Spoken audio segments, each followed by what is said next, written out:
Becoming a cultural explorer, that's our next session. A cultural explorer, that is Jake Finifrock.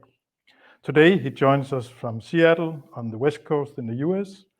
His PhD he did some years ago, or many years ago, on multilingual minorities in rural China. So that's quite a cultural jump. He's today the Director of Asia for AGTA, and he is the founder of and CEO of True Travel Adventure. So you can hardly get more of a cultural traveler, a cultural explorer than Jake. Jake, I'm very excited to hear what you have to tell us. Thank you, Jan. You are going to die. You're going to die. The thought flashed through my head. I was nothing more than a speck of sand tumbling in the surf. Violent water surged into my sinuses. My legs ragdolled above my head, and all I could do was shelter my skull with my arms and hope the reef or my surfboard didn't crash through my skull. 10 seconds, 15 seconds. I was held under by the churning Indian Ocean wave. Panic filled my mind. I tumbled uncontrollably. Panic and then anger. I should have known better. I should have prepared better. I should have chosen a smaller surf break. I was scared to death.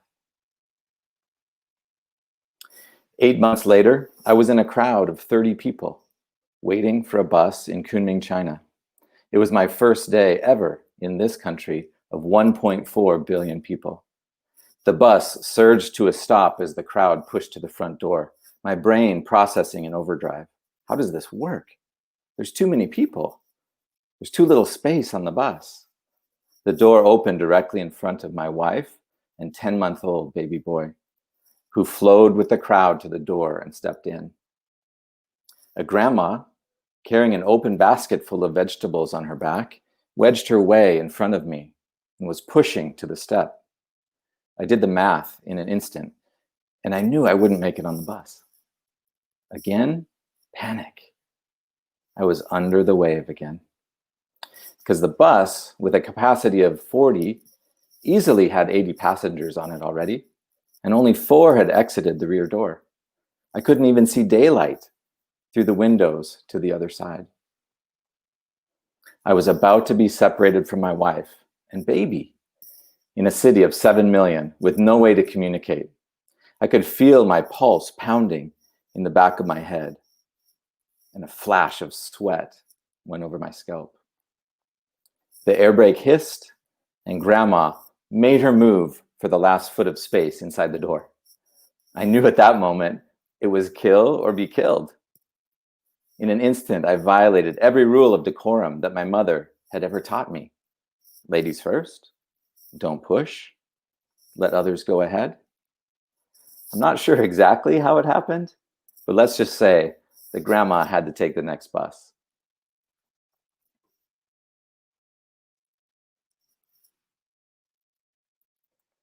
Three years earlier, I stepped down from the Land Rover into the blazing sun. The Masai Mara, puffing clouds of red dust with every footfall. My Maasai friend and his wife were greeting their kin in the Maasai language as I stood at a distance. A group of teenage girls with short cropped hair and beaded necklaces shyly whispered to each other and giggled, glancing in my direction. The wife noticed and quickly gave an order to my friend. He hurried into the house and came out with a smooth, hard stick, 1/2 inch in diameter and 4 feet in length. I have it here with me today. It was similar to the one that he was carrying. "This is for you," he said. "Always carry it when you're outside." I was thinking, okay, cool, I can do that. It's a nice stick. "Always," he said sternly. Then, as he turned away, almost as an afterthought, he asked, "Do you know what they were saying about you?"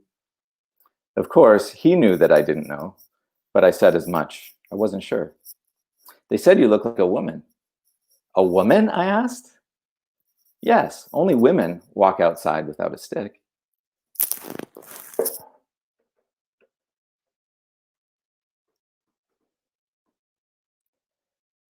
3 years later, sit on 6-inch high stools, huddled around the charcoal fire. Homegrown mustard greens boil in a pot over the glowing coals.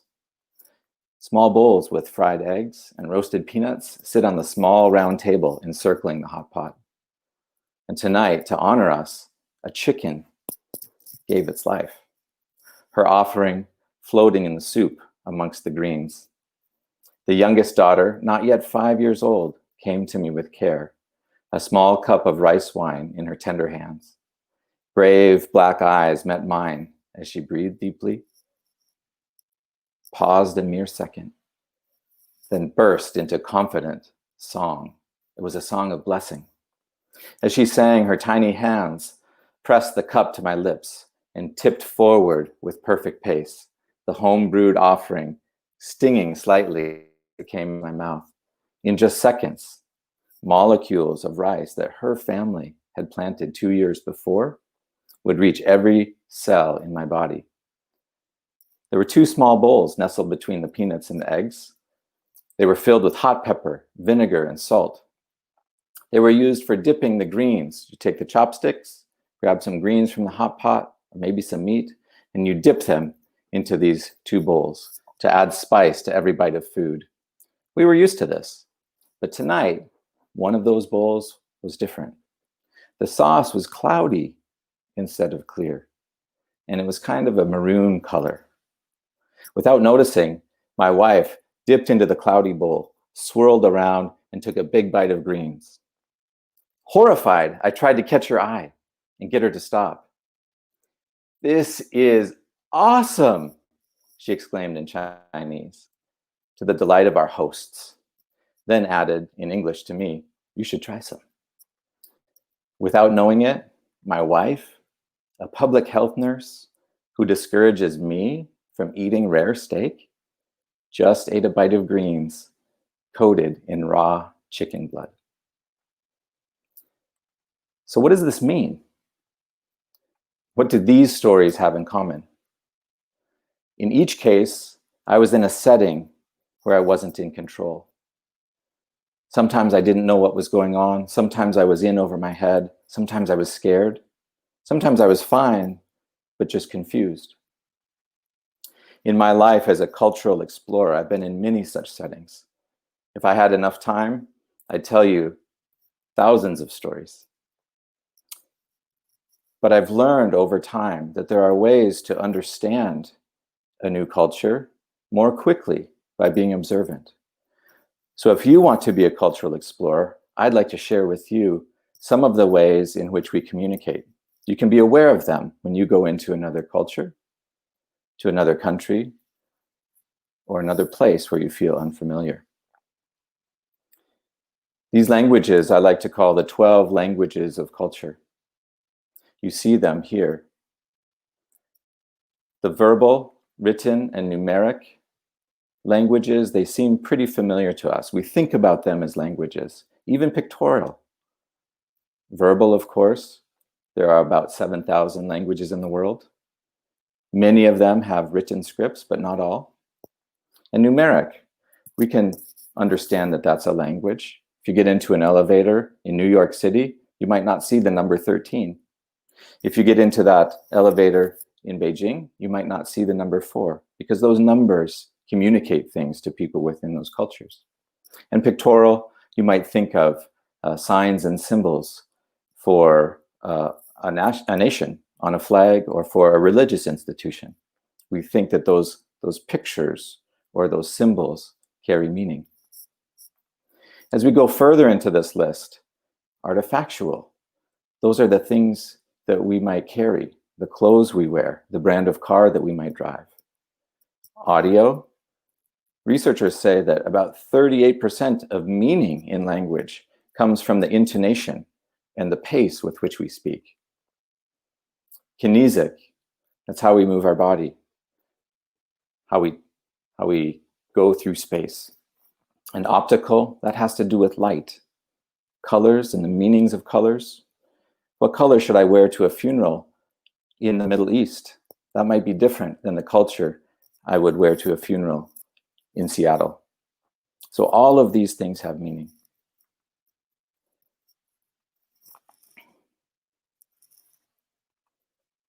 you look at this photo here, back to the story, everything you know is wrong. You see the stick I have here with me today, and you see my friend and his stick, and some other things, some other artifacts that he has in that setting that communicate meaning to the people around him.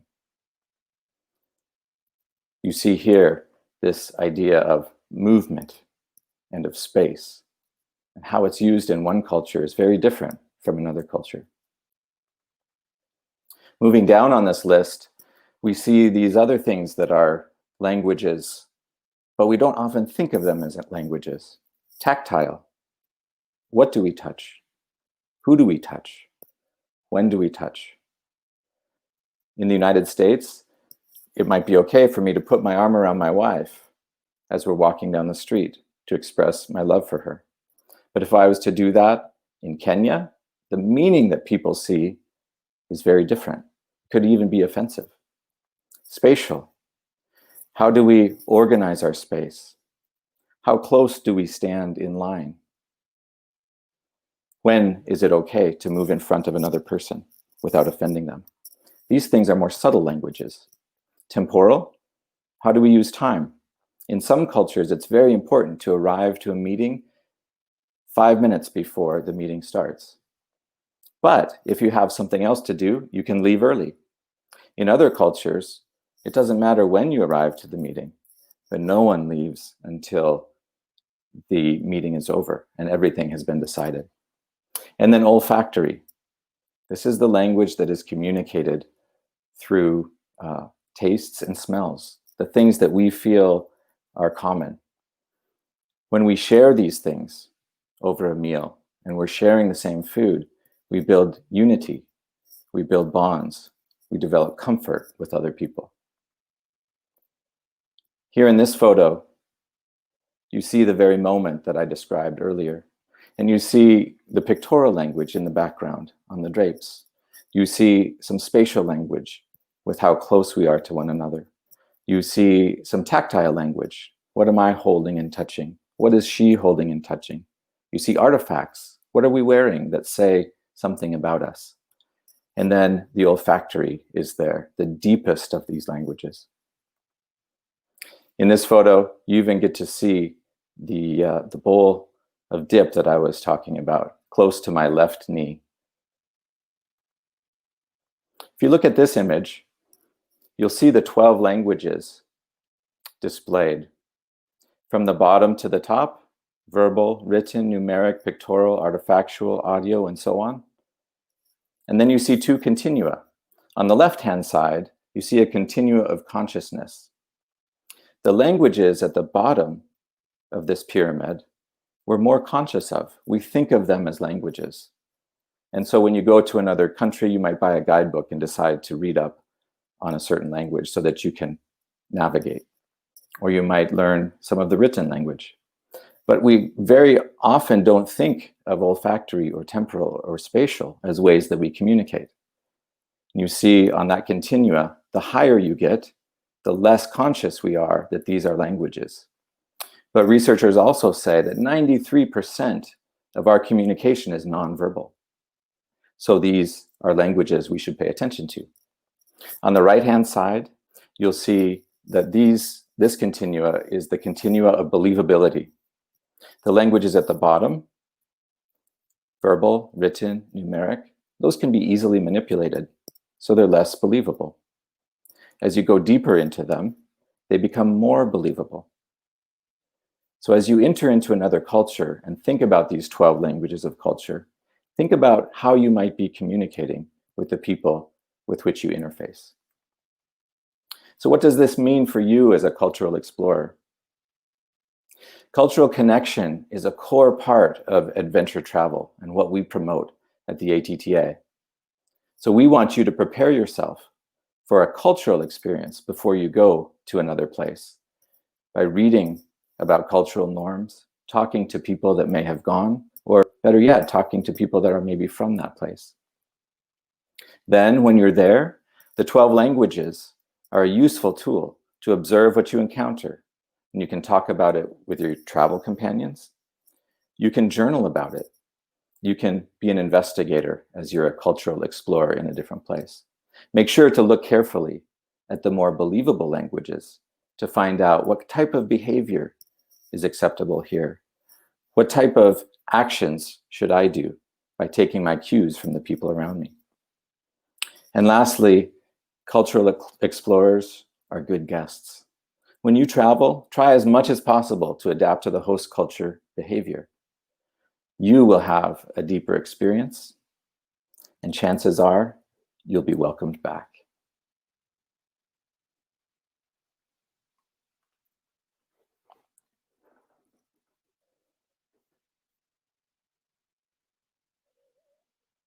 That's it. Thank you so much, Jake.